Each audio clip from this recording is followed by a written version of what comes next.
Quick thank you to everyone who tuned in to the last devlog.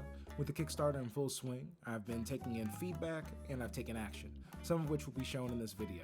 For any who are new, Fade is a third-person dark fantasy action RPG I've been working on in early access for 4 years. It hopes to combine elements of Fullmetal Alchemist, Dark Souls, and Fable. On our journey, I put Fade in early access early on, and I got showcased by IGN. I scrapped my old build, and I started over from scratch. Now we've gone to Kickstarter to get development back on track.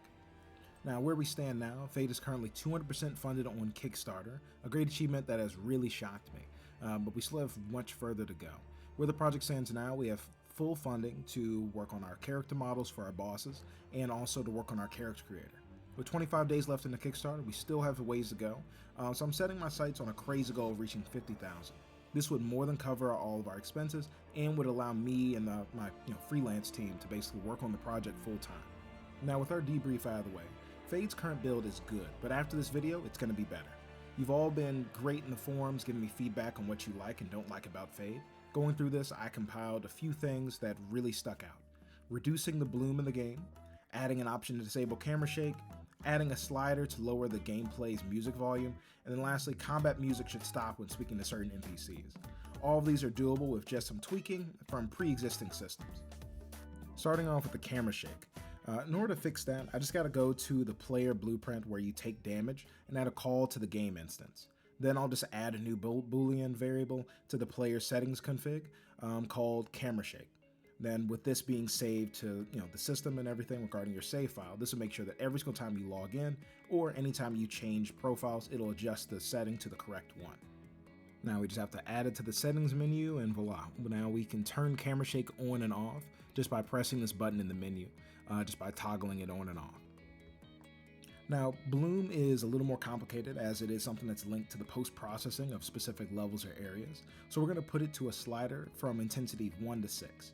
Anytime you adjust this slider, the effect reaches out to the currently revealed post-process and updates that value. Additionally, anytime you open this map or transition between levels, I'm going to use the level blueprint to basically signal to the post-process that's revealed to make sure that the settings for bloom is updated properly. Fade's music is tied into an old system I purchased off the marketplace maybe 6 years ago. Luckily enough, I've already designed a small event that triggers anytime I need to adjust the volume for cutscenes. I just need to add another slider that has a value from 0 to 1, and that's another fix added to the game.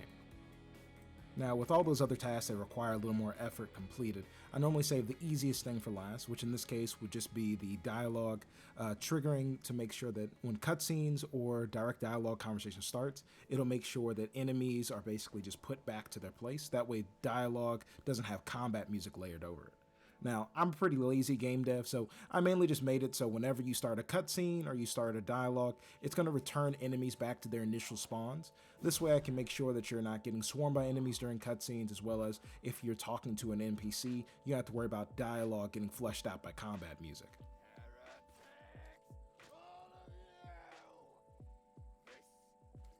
This has a bit of a domino effect because by me not having to reopen the level each time your character dies or fast travels to a location, this makes sure that I'm able to reduce the amount of memory used by Fade, also make it less intensive to have to reload assets in and retexture everything each time you die, as well as it'll also make sure that anytime you need to get back into the action, you're only going to have a short while away before you're able to go back to where you were, making backtracking a little more reasonable. With all these primary fixes out of the way, the next focus is preparing for what's next. I would always advise devs to lab things on paper before they get started. I personally use Milanote now because it best organizes my ideas. I'm not sponsored, but I wish I was because I've used this thing for the past 3 years to do everything. All that out of the way, we're going to focus on what we're going to be doing next, which is going to be planning out how we're going to do our character creator. Now, I first learned this from a video I watched by Dr. Hippo. In this video, he goes over blend shapes, also known as morph targets, and basically displays that each one of these different morph targets or blend shapes has different changes and different modifications to them, and they're all inlaid over the same model, making it so when you use sliders or different factors, you can basically change, mix and match different features of the character, and the more you have, the more elaborate your character creator is with making unique designs. A great example of this is Dragon's Dogma's newest character creator. It's very elaborate and has a lot of blend shapes based off of the different models that provide their likeness of the game. It allows you to really customize your character with a lot of great deal of depth, and definitely ties into the lore of the world as well with the way of how many options there are for the characters. Now, for Fade's character creator, it doesn't need to be the best thing in the world. So in this case, we're mainly just focusing on just the simple things right now, which mainly would just be the player's head, basic features, and different attributes that come from using those unique features that come with those different special races. To get this base result, we'll be using metahumans as a base, which would allow us to basically make unique characters' faces for each one of these races, and then from there we can blend them together into one blend space and put it into the editor as a character creator. To put things in perspective, we'll basically need one face for each gender of the 5 races that are unique to Fade, which would be Elidan, Corvin, Ugarian, Rosarin, and Baltane, and possibly some future others if we do reach any further stretch goals. To describe them briefly, Elidans are the darker toned warriors talented with magic and combat. Their culture revolves around the destruction of their homeland by sacred beasts they hope to seal away underground. Their newfound plight as a people for years has been to survive in Baltane and Ryzus and really survive as a people. The next race would be Corvins. They're more so a race for rogues. They come from Corvia, a land stricken with famine and political cruelty. Many are tough and rigid from weathering difficult times. Ousted out in their society are the Binded Ones, criminals punished with a curse that forces them to bear the head of a malnourished crow, which will also be a class choice later on. Now, next are Ugarians. Picture your favorite scene from that TV show Vikings, but add in lore where they're hunting sorcerers to pay their bills. Their society banned the usage of magic, so they naturally are not gifted with it and have a natural hatred for it. To make matters worse, the vast distances between their homes and the mountains calls for serious measures when policing their people. They employ executioners and berserkers that behead criminals for even the most minor crimes. And then on the other end are Rosarins. Instead of being at the highest peaks, they are in the lowest pits. Years ago, a faction of High Elves were herded into the ground and built a nation that eventually rose to the surface known as Rosaria. Obsessed with purity and protection, they are very reserved when dealing with outsiders, and they don't allow nearly anyone into their country. Lastly, good old Baltanes. These are just your average humans that grew up in Baltane, some hardworking and trustworthy, while others will probably hunt you down in your sleep.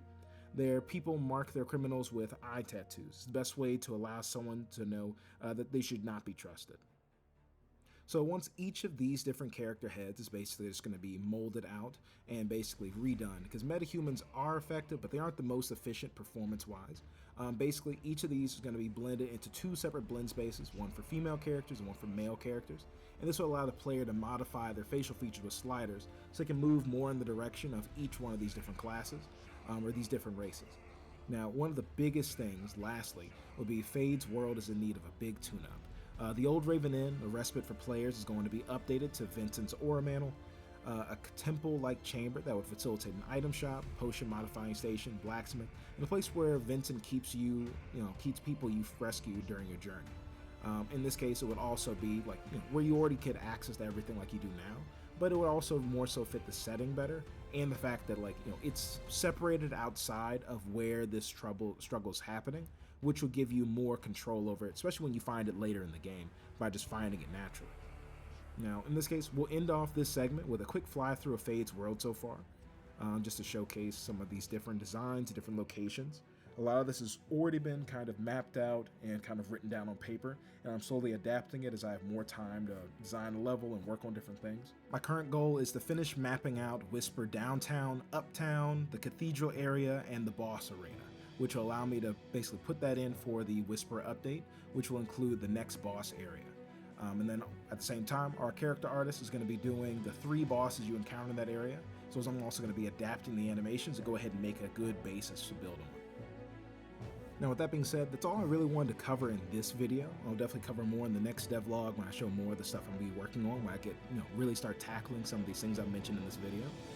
So in this case, as stated before, Fade's Kickstarter is far from over. We've got stretch goals to reach, things to achieve, and definitely head there now to join us on our journey if you liked what you saw, or if you just want to support a game dev that's working on something solo.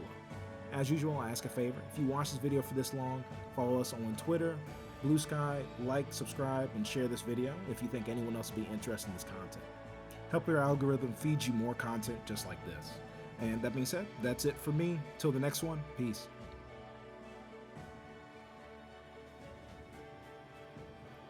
He's supposed to just be sitting there like that. He's not even following me.